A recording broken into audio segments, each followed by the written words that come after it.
మీ ఊరిలో హల్క్ అనేవాడు చాలా శక్తివంతుడట, చాలా సాహసాలు చేశాడంట. నాకు నమ్మకం లేదు. వాడిని ఊరు బయట ఉన్నా నా విడిదికొచ్చి నన్ను కలవమని చెప్పండి. మన ఊర్లోకి మహారాజు గారు వచ్చారంట. నిన్ను రమ్మని ఆదేశించారు. నాకెందుకో భయంగా ఉందిరా.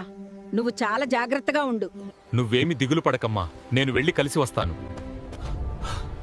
నమస్కారం మహారాజా. మీ గ్రామస్తుల ద్వారా దేశమంతా నీ సాహసాల గురించి ప్రచారం జరిగింది.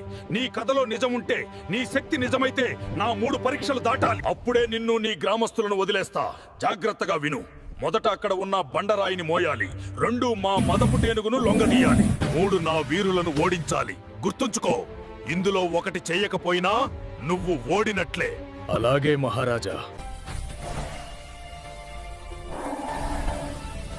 1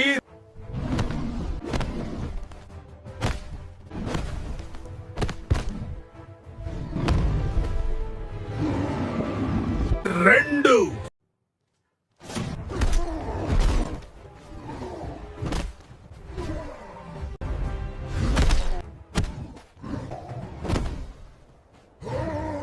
శభాష్ హల్క్! నా వీరులను మట్టి కరిపించి నీ కథలు నిజమని నిరూపించావు. నీకు ఏమి కావాలో కొరుకో.